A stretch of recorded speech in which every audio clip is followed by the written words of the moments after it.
कल कर्नाटक के दौरे पर रहेंगे पीएम मोदी। 16,000 करोड़ की परियोजनाओं का करेंगे उद्घाटन और शिलान्यास।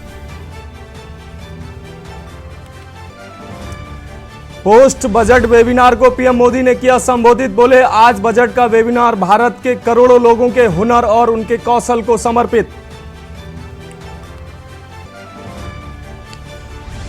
लैंड फॉर जॉब्स केस में तेजस्वी को सीबीआई का समन। लालू के रिश्तेदारों और करीबियों के घर से ईडी को 53 लाख कैश, 2 किलो सोना मिला।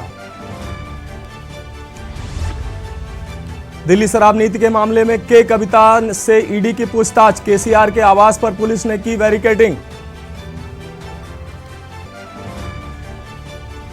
सीसीएसयू में 3 दिवसीय अखिल भारतीय आयुर्विज्ञान महासम्मेलन। बोले, आयुर्वेद का हमारे जीवन में बहुत महत्व। H3N2 वायरस का हुआ जानलेवा, अब तक 2 की मौत। केंद्र ने जारी की एडवाइजरी। नीति आयोग की राज्यों के साथ बैठक।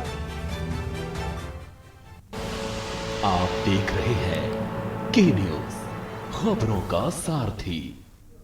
नमस्कार, मैं हूं आपके साथ मनोज गौड़ मानस।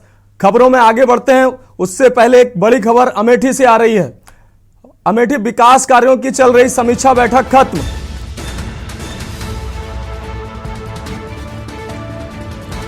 करीब 4 घंटे तक चली दिशा बैठक में कसे गए पेच। विभागों के अधिकारियों के केंद्रीय मंत्री ने कसे पेच। विकास कार्यों के धन के दुरुपयोग पर स्मृति ईरानी नाराज। विभागों के अधिकारियों के केंद्रीय मंत्री ने कसे पेच। अमेठी से आपको बड़ी खबर दिखा रहे हैं। विकास कार्यों के धन के दुरुपयोग पर स्मृति ईरानी नाराज। और इसी खबर पे हमारे जोनल हेड अरविंद श्रीवास्तव हमारे साथ जुड़ गए हैं।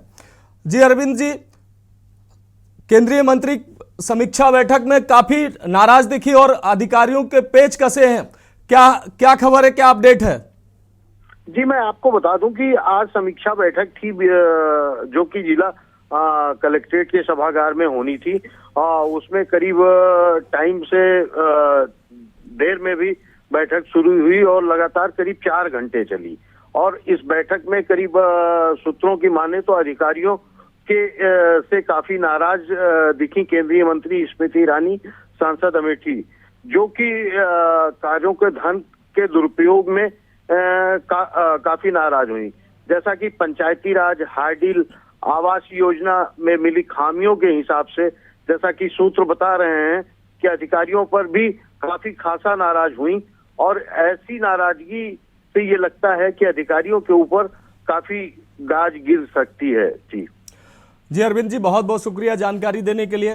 तो आपको बता दें कि अमेठी से आपको बड़ी खबर दिखा रहे हैं। विभागों के अधिकारियों के केंद्रीय मंत्री ने कसे पेच। विकास कार्यों में धन के दुरुपयोग पर स्मृति ईरानी नाराज।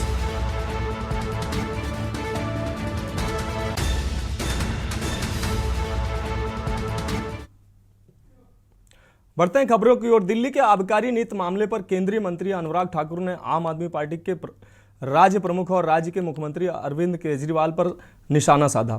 अनुराग ठाकुर ने सीएम केजरीवाल से विजय नायर के साथ रिश्तों को लेकर सवाल पूछे।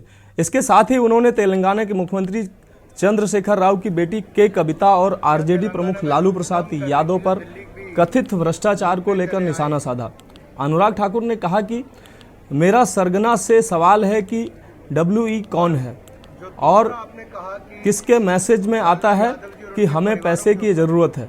अनुराग ठाकुर ने दिल्ली के मुख्यमंत्री अरविंद केजरीवाल से सवाल पूछा कि विजय नायर से आपके रिश्ते क्या हैं, क्या आबकारी नीति बन रही थी उस समय विजय नायर मौजूद थे, पैसे का लेन देन किसके माध्यम से होता था। अनुराग ठाकुर ने आरजेडी पर भी हमला करते हुए कहा कि लालू प्रसाद यादव का एक ही नारा था, तुम मुझे प्लाट दो मैं तुम्हें नौकरी दूंगा। सभी ने भ्रष्टाचार का अपना मॉडल जारी कर दिया।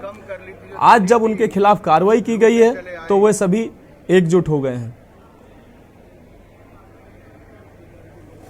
और जो दूसरा आपने कहा, एक नहीं बहुत सारे लोगों का जो रोल रहा है, तो मेरा किंग पिन से सवाल ये है, ये वी कौन है? और किसके मैसेज में आता है we needs money? Arvind Kejriwal ji, Vijay Nair से आपके रिश्ते क्या?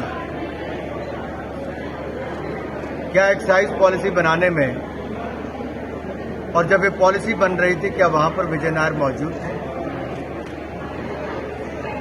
पैसे का लेन देन किसके माध्यम से होता था?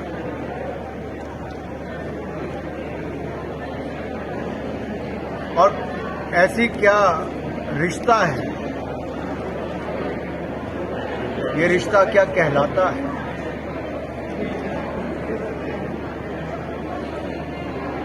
कई सवाल आज खड़े होते हैं। कोई महिला सशक्तिकरण की बात करता है। तो आप देख रहे थे, ये थे अनुराग ठाकुर जी जो कह रहे थे वी कौन है, वी नीड्स मनी का मैसेज किसके पास और क्या है। बढ़ते हैं अगली खबर पे। दिल्ली से है। उत्तराखंड के मुख्यमंत्री पुष्कर सिंह धामी ने शनिवार को राष्ट्रीय सुरक्षा सलाहकार अजीत डोभाल से भेंट की। अपने दिल्ली प्रवास के दूसरे दिन मुख्यमंत्री ने डोभाल से उनके आवास पर मुलाकात की। आधिकारिक सूत्रों ने बताया कि यह एक शिष्टाचार भेंट थी और आधा घंटे की इस मुलाकात के दौरान विभिन्न समसामयिक विषयों पर चर्चा की गई। मुख्यमंत्री पुष्कर सिंह धामी ने नई दिल्ली में भारतीय जनता पार्टी के राष्ट्रीय अध्यक्ष श्री जेपी नड्डा जी से शिष्टाचार भेंट की और उन्हें अप्रैल माह से प्रारंभ होने वाली चारधाम यात्रा के लिए आमंत्रित किया। इससे पहले शुक्रवार को धामी ने प्रदेश के विभिन्न मसलों को लेकर केंद्रीय मंत्रियों आर.के. सिंह तथा महेंद्र नाथ पांडे से भी मुलाकात की थी।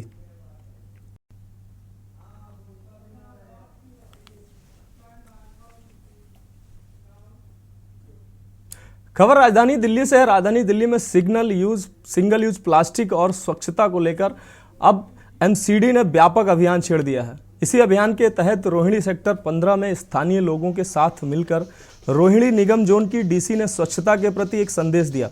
इस दौरान लोगों को नुक्कड़ नाटक के माध्यम से भी जागरूक करने का प्रयास किया गया।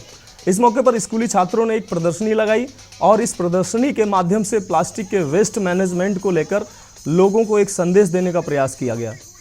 इस मौके पर रोहिणी निगम जोन की उपायुक्त निधि मलिक, रिपु दमन वेवली, स्थानीय निगम पार्षद स्मिता कौशिक, एमसीडी जोन के तमाम आला अधिकारी और बड़ी संख्या में स्थानीय लोग भी उपस्थित रहे। ये शपथ लेता हूं कि अपना कचरा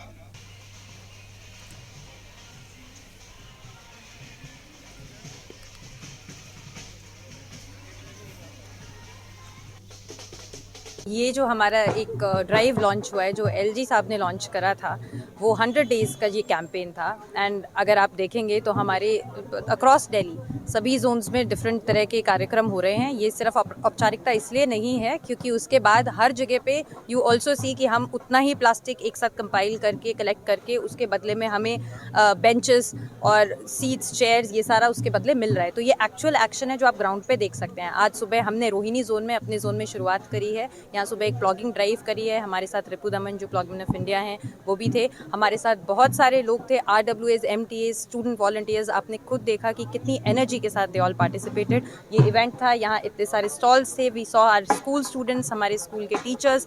तो मुझे बहुत उम्मीद है कि ये सिर्फ एक फॉर्मेलिटी नहीं होगी, ये एक एक्चुअल चेंज होगा। तो सर एमसीडी के साथ हम मिलकर ये कार्यक्रम चलाया है जो 100 days to beat plastic campaign है, जो कि हमने जनवरी में जिसकी शुरुआत की थी और अप्रैल 22 जो अर्थ डे है उस दिन वो ख़त्म होगा। बट द आइडिया है कि जब तक लोग मिलकर 1 करोड़ लोग हैं दिल्ली में अंडर एमसीडी, अगर लोग मिलकर इसमें भागीदारी नहीं लेंगे तब तक जो कूड़ा मुक्त दिल्ली का जो हमारा अभियान है वो सफल नहीं होगा। एमसीडी अपना काम करता रहेगा, सैनिटेशन वर्कर्स अपना काम करते रहेंगे, बट लोगों की भागीदारी बहुत ज़्यादा ज़रूरी है और वही मिलकर हमें एक्चुअली कूड़ा मुक्त दिल्ली में सफल बनाएगा। आज प्लॉगिंग कम SUP बैन अवेयरनेस इवेंट था जिसमें हम सिंगल यूज़ प्लास्टिक पे बैन के बारे में अवेयरनेस का इवेंट किया।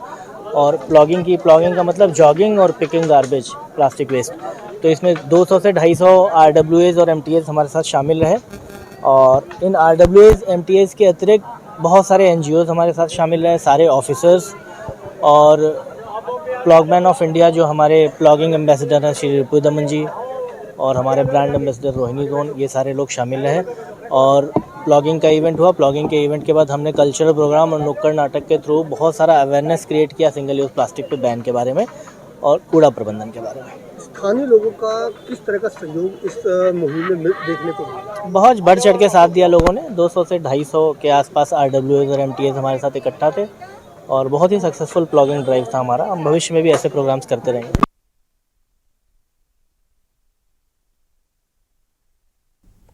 अगली खबर पंजाब के मोहाली से है। मोहाली पुलिस ने नाकेबंदी के दौरान एक व्यक्ति को 1 किलो हेरोइन के साथ गिरफ्तार किया है। आरोपी की पहचान सतीश कुमार अरुणा नगर मजनू का टीला उत्तरी दिल्ली के रूप में हुई है। पुलिस ने NDPS एक्ट के तहत डेराबस्ती थाने में मामला दर्ज कराया है। आरोपी को डेराबस्ती कोर्ट में पेश कर पुलिस रिमांड पर लिया गया है। आरोपी से रिमांड के दौरान यह पता लगाया जाएगा कि ये हेरोइन कहां से लेकर आता है और कहां सप्लाई करता है और इस नशे के काम में कौन कौन इसके साथ जुड़ा हुआ है।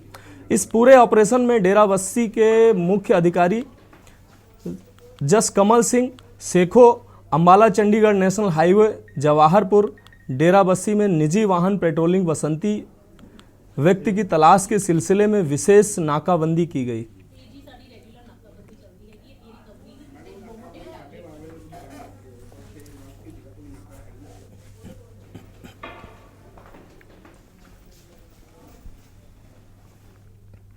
अगली खबर राजस्थान के जयपुर से है। शनिवार को सीएम ने निवास पर शहीदों की वीरंगनाओं और बच्चों ने मुलाकात की। सीएम गहलोत ने कहा कि राज्य सरकार के लिए शहीदों और वीरंगनाओं का सम्मान सर्वोच्च है। राज्य सरकार द्वारा शहीदों के आश्रितों को नियमानुसार राजकीय सेवाओं में नियोजित किया जा रहा है। भविष्य में भी नियमों का पालन किया जाएगा। शहीदों के आश्रितों के साथ किसी तरह का अन्याय नहीं होने दिया जाएगा। सीएम गहलोत ने कहा कि पूर्व कार्यकाल में शहीदों के लिए कारगिल पैकेज लागू किया गया था। इस पैकेज के अंतर्गत वर्तमान में शहीदों के परिवार के लिए 25 लाख रुपए, 25 बीघा जमीन, हाउसिंग बोर्ड से आवास तथा आवास न लेने पर अतिरिक्त 25 लाख रुपए, वीरंगनाओं या उनके बच्चों के लिए नौकरी, गर्भवती वीरांगनाओं के बच्चों के लिए नौकरी सुरक्षित करने का प्रावधान है। साथ ही शहीद के माता पिता के लिए 5 लाख रुपए FD करवाने, शहीदों की प्रतिमा लगवाने तथा किसी एक सार्वजनिक स्थल पर शहीदों के नाम से नामांकन करने के प्रावधान भी किए गए थे।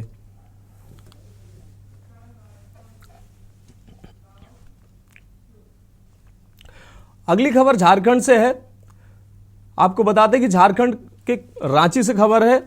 रांची से प्रखंड में भारी बारिश, ओलावृष्टि और वज्रपात से किसानों को भारी नुकसान हुआ है। बुढ़मू प्रखंड के खखरा पंचायत के खखरा गांव में जोरदार बारिश और ओलावृष्टि से किसानों का लगभग 90% फसल का नुकसान हुआ है। फूल गोभी, मटर, बंद गोभी पूरी तरह से तैयार फसल थी। इसके अलावा धनिया, प्याज, शिमला मिर्च, खीरा और नई फसल तरबूज पूरी तरह नष्ट हो गई। खखरा गांव के किसानों का लगभग 120 एकड़ भूमि में लगी फसल पूरी तरह नष्ट हो गई। इसके अलावा ओलावृष्टि और वज्रपात से लगभग 45 बकरियां मर गईं और गाय चराते हुए एक कृषक बिंदु महतो घायल हो गए और उनकी गाय भी मर गई। उनका इलाज अभी वर्तमान में Chaudhary nursing home Ratu road Ranchi में चल रहा है, जिन्हें अभी तक किसी भी तरह का सरकारी सहायता नहीं प्रदान की गई है।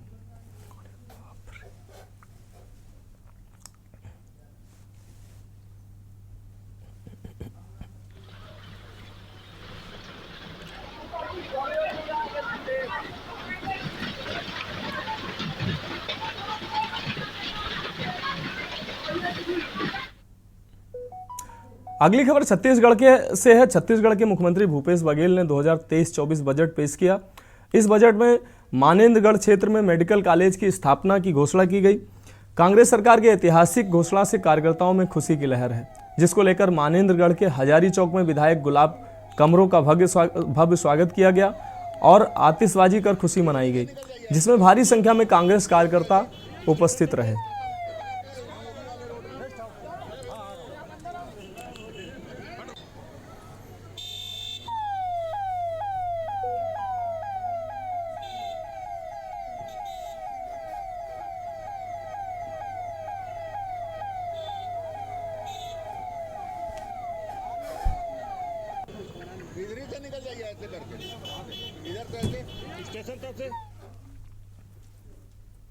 खबर बेमेतरा से है, जहां शराब के नशे में विवाद हो गया, वहीं नशे के चलते एक युवक पर चाकू से हमला कर दिया गया।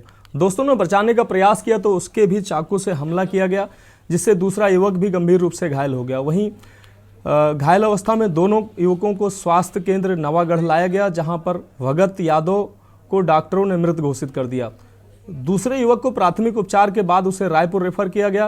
पुलिस ने मुख्य आरोपी प्रमोद सिन्हा के साथ ही गोपाल यादव, गोपी यादव, राजू यादव व एक नाबालिग को गिरफ्तार किया और भी आरोपियों को धारा 147, 148, 149, 294, 302, 307 भारतीय दंड संहिता के तहत अपराध पंजीकृत कर न्यायालय में पेश किया गया।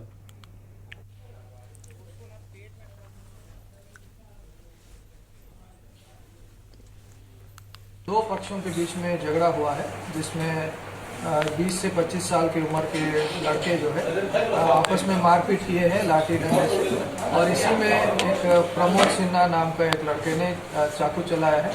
गोपी यादव, गोपाल यादव और राजू यादव, ये चारों मिलके, और एक अन्य लड़का है जो नाबालिग है, ये पांचों ने दूसरे पक्ष पर वार किया, इसमें चाकू भी चलाया, जिसमें भगव यादव 21 साल का है, उसकी मृत्यु हो गई है। कोंडागांव पुलिस लगातार चोरी के वारदातों की गुत्थी सुलझाने में कामयाब नजर आ रही है। इसी माह में चोरी की 4 से 5 वारदातों को सुलझाया गया है। साथ ही नगर में सीसीटीवी की मदद से लोगों पर तीसरी नज़र रखी जा रही है। कोंडागांव पुलिस द्वारा सीसीटीवी के द्वारा नज़र रखी जा रही है। इसी कड़ी में एक दिन पूर्व में एटीएम मशीन तोड़ने व बाइक की चोरी करने वाले एक युवक को धर दबोचा गया। एटीएम लॉकर का भीतरी दरवाजा न खोल पाने के कारण एटीएम में रखी नकदी रकम सुरक्षित है। सीसीटीवी फुटेज देखने से पता चला कि दिनांक 10 मार्च को एक अज्ञात व्यक्ति चोरी की नियत से एटीएम रूम में प्रवेश करके एटीएम तथा अन्य सिक्योरिटी सिस्टम को तोड़ते हुए दिखाई दे रहा था। रिपोर्ट पर थाना कोंडागांव अपराध पंजीकृत करते हुए चोर की तलाश जारी कर दी है, जिसके बाद बस्तर संभाग के जगदलपुर से आरोपी शख्स को धर दबोचा गया।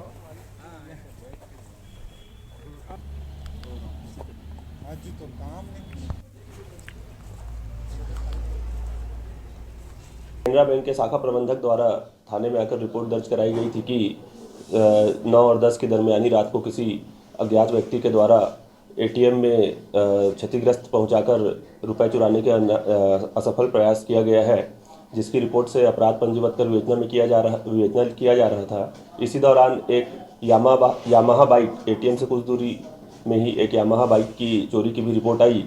मामले की गंभीरता को देखते हुए पुलिस अधीक्षक महोदय द्वारा तत्काल विभिन्न टीम गठित कर हर दिशा में प्रयास किया जा रहा था। शहर में लगे करीब 50 से ज़्यादा सीसीटीवी कैमरों को खंगाला गया और उसका रूट एक संदिग्ध व्यक्ति रात में जिस समय चोरी हुआ था उसी समय में संदिग्ध व्यक्ति की शिनाख्त हुई, जिसका सीसीटीवी के कैमरा तथा अपने अन्य मुखबिरों के माध्यम से पतासाजी किया गया। खबर पंखाजूर से है। आय से अधिक संपत्ति के मामले में आरोपी रेंजर शंकर दास के दोषी पाए जाने पर 5 वर्ष सश्रम कारावास व 10,000 रुपये अर्थदंड वन परिक्षेत्र अधिकारी शंकर दास के ठिकानों पर नवंबर 2016 में मारे गए छापों में एसीबी को वैध कमाई से कहीं अधिक मूल्य की संपत्ति मिली थी, जिसके बाद एसीबी ने जांच कर चालान निवारण हेतु कार्यालय में प्रस्तुत किया था। शंकर दास वन विभाग में रेंजर के पद पर कांकेर जिले के बांदे वन परिक्षेत्र में वर्तमान में पदस्थ हैं। एंटी करप्शन ब्यूरो ने उनके ठिकानों पर नवंबर 2016 में दबिश दी थी तथा रेंजर व उनकी पत्नी व अन्य परिजनों के नाम पर बड़ी संख्या में चल अचल संपत्ति होने का खुलासा किया था। जांच में 85,37,668 रुपये की चल अचल संपत्ति का खुलासा हुआ था। 45,63,328 रुपये की अतिरिक्त संपत्ति रेंजर के द्वारा भ्रष्टाचार कर अर्जित किया जाना पाया गया था।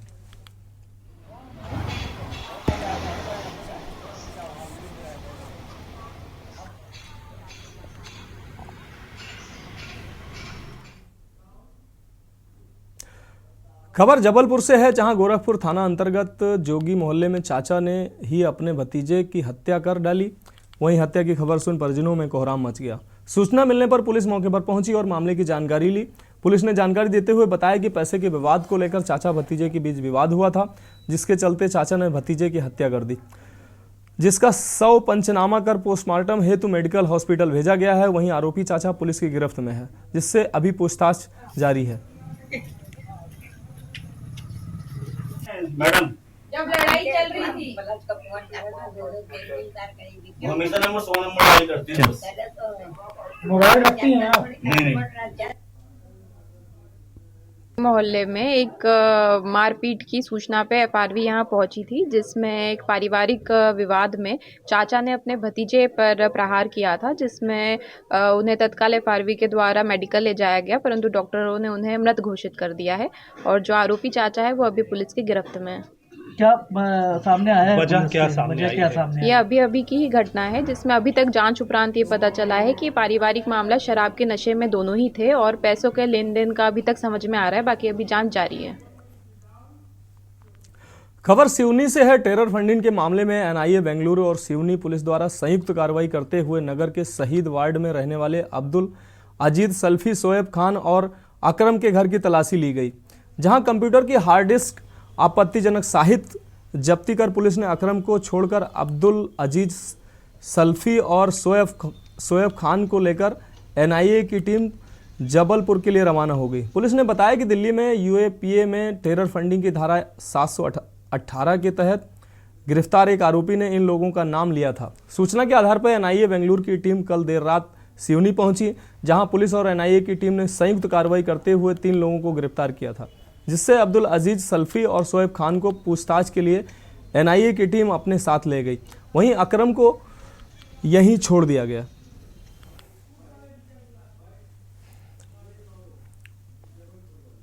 कुछ लोगों के निवास पर इसके बारे में सूचना थी, कुछ संदिग्ध और अवैध गतिविधियों की, तो एनआईए की एक टीम द्वारा और मध्य प्रदेश पुलिस की टीम द्वारा एक ज्वाइंट उनके यहाँ तलाशी ली गई। ये तलाशी 3 लोगों के यहाँ ली गई है। जो तलाशी ली गई है वो अब्दुल अजीज सल्फी, शोएब खान और अकरम के निवास की तलाशी ली गई। इनकी तलाशी में कुछ हार्ड डिस्क, कुछ इलेक्ट्रॉनिक डिवाइसेस, कुछ ऑब्जेक्शनेबल साहित्य प्राप्त हुआ है। उसकी जब्ती विधिवत जब्ती बना करके एनआईए की टीम द्वारा उनके घर वालों को सुपुर्द की गई है। 2 व्यक्ति इसमें से अब्दुल अजीज सल्फी और शोएब को पूछताछ के लिए उनके साथ टीम के साथ गए। खबर जबलपुर से है। पनागर थाना अंतर्गत 2 दिन पूर्व हुए अपहरण फिरौती करने वाले अपराधियों को पुलिस ने रीवा से अपराधियों को गिरफ्तार कर लिया, पनागर थाना में लेकर आई, जिसमें पुलिस अभी आरोपियों से पूछताछ कर रही है, जहां नए खुलासे होने की संभावना बनी हुई है।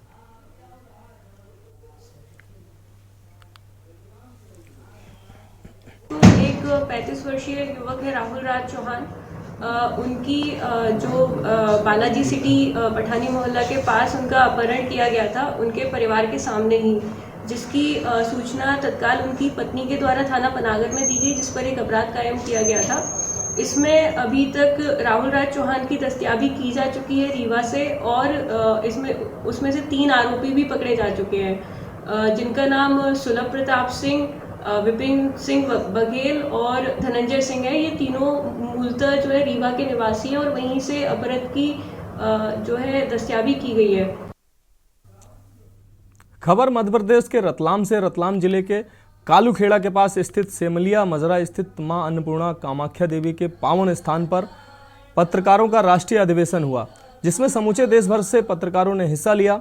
पत्रकारिता के क्षेत्र में सामाजिक कल्याण की भावनाओं को लेकर धरातल पर पत्रकारिता करने एवं अपने कार्य से जन कल्याण करने हेतु महामंडलेश्वर मधुसूदनानंद महाराज द्वारा आह्वान किया गया और बताया गया कि ठीक कलाकार, कथाकार एवं कलमकार तीनों का समावेश सत्यम शिवम सुंदरम के समान है।